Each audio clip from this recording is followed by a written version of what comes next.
At Old Trafford, the storm clouds are thickening.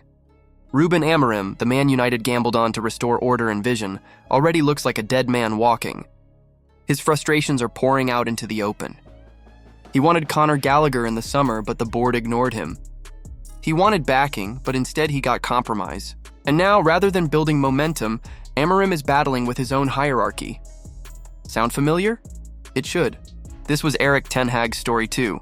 Demands ignored, frustrations aired, and eventually a dismissal dressed up as mutual consent. And just like then, the players aren't blind to it. Signals are being sent, doubts are seeping in. United look fractured once again. Enter José Mourinho, dismissed just weeks ago, but already being lined up for a sensational return to Manchester. He's made no secret of his desire to stay in England, no secret of his desire to work again, and no secret of his willingness to take on a project that needs discipline. The timing feels almost scripted. Mourinho free, United unstable, the fixture list unforgiving. City and Chelsea are next on the schedule. 2 matches that could decide Amorim's fate. Lose both, and the board won't just have the option of sacking him, they'll have the excuse. Because standing in the shadows is Mourinho, a man who knows this club, knows this league, and knows how to impose control. The irony is impossible to ignore. Fans who once grew tired of Mourinho's pragmatism might soon be begging for his ruthlessness. For United, the choice is simple. Stick with Amorim and hope for a miracle, or pull the trigger early and hand the reins back to one of the most polarizing managers in football history. And for Mourinho, this isn't a retirement tour. It's a chance at redemption. A chance to prove he can still tame chaos and turn dysfunction into steel. United might not be title ready, but Mourinho knows how to squeeze results from imperfect squads. And maybe that's all they need right now. Across London, another decision looms. Arsenal have received a $19 million offer from Turkish side Besiktas for Leandro Trossard. On the surface, it looks like easy money. The Belgian has played just 37 minutes of Premier League football this season. At 29, he needs games, and Besiktas can offer him exactly that. But for Mikel Arteta, it's not so simple. Depth is everything in a Champions League season. Injuries hit, schedules pile up, and suddenly the player who barely features becomes the player you need. If Arsenal sell now, they'll be banking profit but risking vulnerability. If they keep him, they'll be paying wages for a player who might stay stuck on the bench.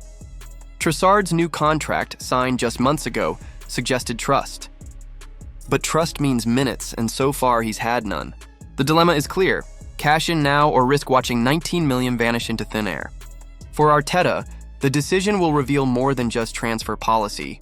It will reveal whether he truly believes Trossard has a role in Arsenal's future. Meanwhile, in Germany, Harry Kane's adventure might already be winding down. He came to Bayern Munich with one mission, to win trophies. And he did it. Bundesliga title? Done. Super Cup? Done.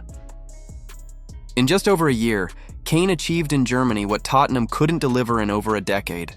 Mission accomplished. But Kane's story was never just about medals. It was about history. Specifically, Alan Shearer's record of 260 Premier League goals. Kane left England with 213, just 47 short.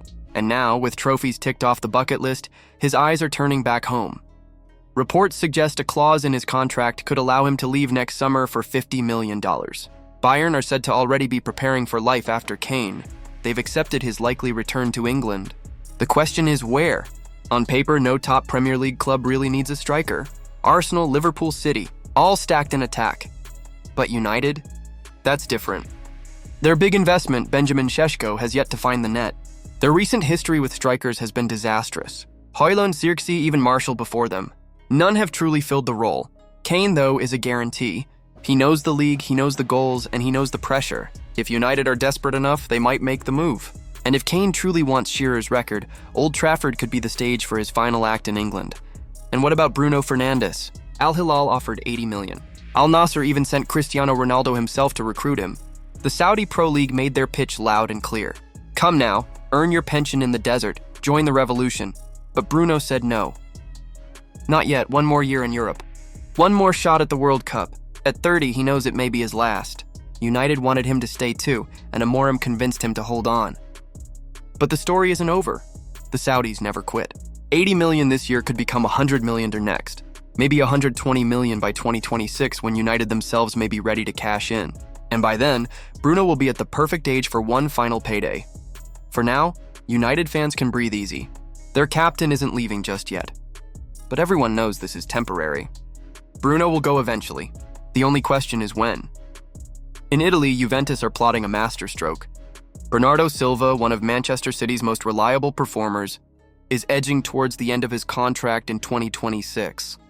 And Juve smell an opportunity. They don't have the funds for Galactico signings. But a free transfer? That's their dream. No fee means more room for wages, and Silva's quality could transform a team that's rebuilding from the ground up. The problem, of course, is competition. Saudi Arabia will be back with monster offers. Other European giants will line up too. But Juventus are betting on Silva's desire to stay in Europe and his appetite for a new challenge. Turin, Serie A, and the chance to be the leader of a revival project might just tempt him. Guardiola wants him to stay. City fans adore him. But contracts expire, players itch for change, and Juventus are waiting. And finally, the story shaking City to the core. Erling Haaland. According to reports from El Nacional, the Norwegian is losing motivation at Manchester City. The goals have slowed, the hunger is fading, and for the first time he's openly considering a change. His preferred destination? Barcelona.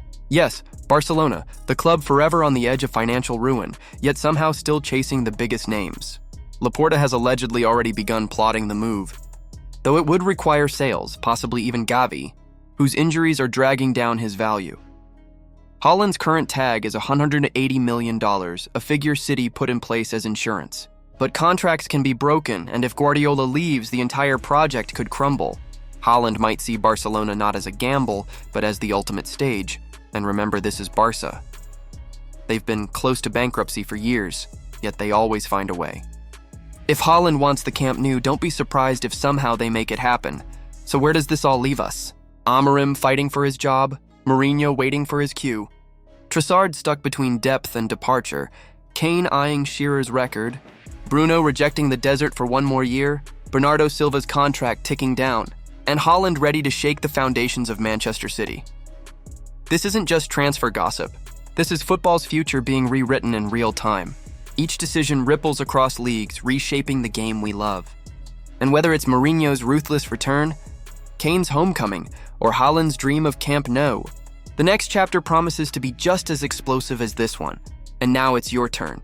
Would you welcome Mourinho back to Old Trafford? Should Arsenal cash in on Trossard? Will Kane return to England and finally break Shearer's record? Can Juventus really pull off Bernardo Silva? And is Haaland serious about Barcelona? Drop your answers in the comments. I'll be reading every single one. And don't forget, hit like, hit subscribe, and turn on notifications. That way you'll never miss the next twist in this story. Because trust me, the drama is only just beginning.